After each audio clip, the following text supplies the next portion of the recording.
आवेला मजा तड़पावे में, दिल तोड़े या दिल के दुखावे में। ई आदत है कौनो हसीना के, ई आदत है कौनो हसीना के।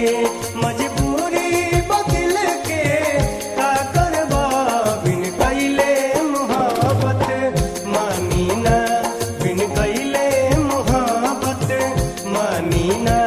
चाहे जियबा चाहे तुम मरबा बिन कैले मोहब्बत मानी ना, बिन कैले मोहब्बत मानी ना।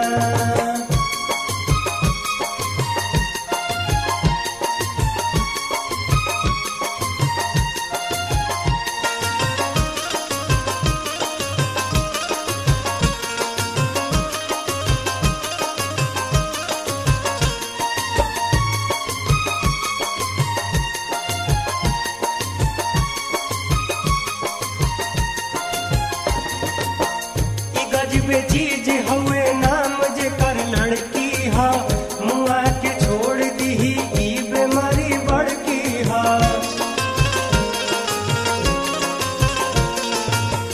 घाट पर घात नारी जात से मिले तब हूँ, कहाँ मानल बयाज तकले कोई भी कब हूँ।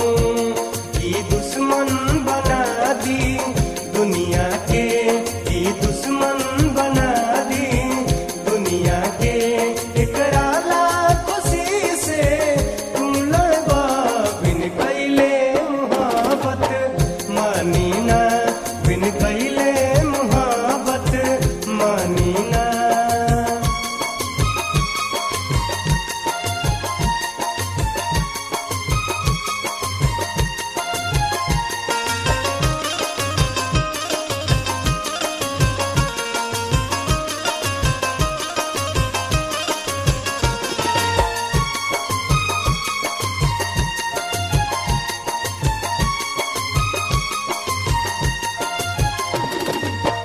दिमाग मान जाई दिल कब मानी ना, हजारों दर्द लाखों जख्म के कहानी बा।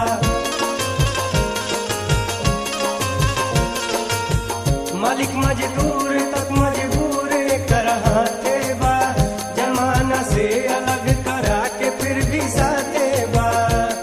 ई अतना बढ़ा दी नहिया के, ई अतना बढ़ा दी नहिया के। फिर पीछे हटे से तुम डरबा बिन कैले मोहब्बत मानी ना, बिन कैले मोहब्बत मानी ना।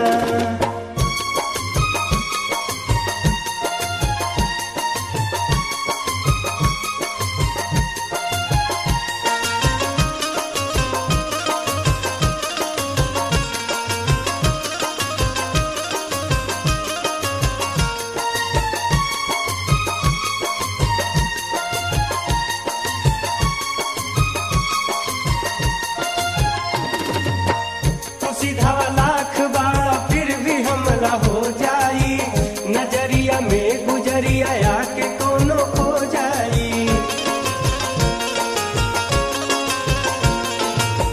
नचा के अंगुरी पर सबका के रखती ही, मतिया बुद्धि के कर पल में ही पलट दी ही।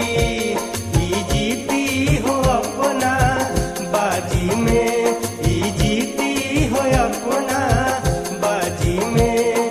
आप पक्का बटे की तुम हर बा बिन कैले मोहब्बत मानी ना, बिन कैले मोहब्बत मानी ना।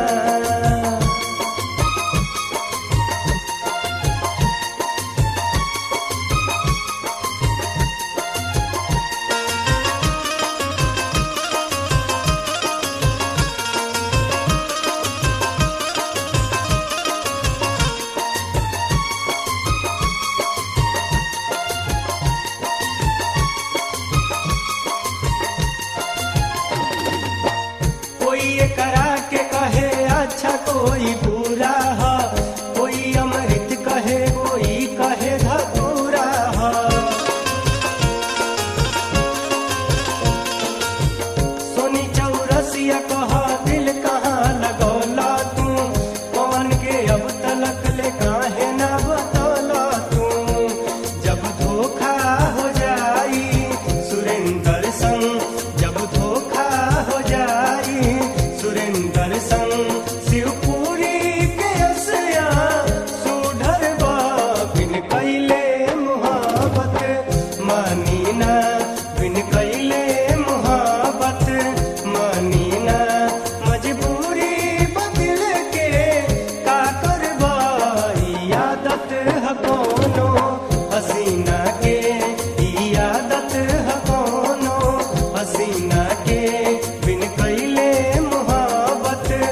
मानी ना, ई आदत ह कोनो हसीना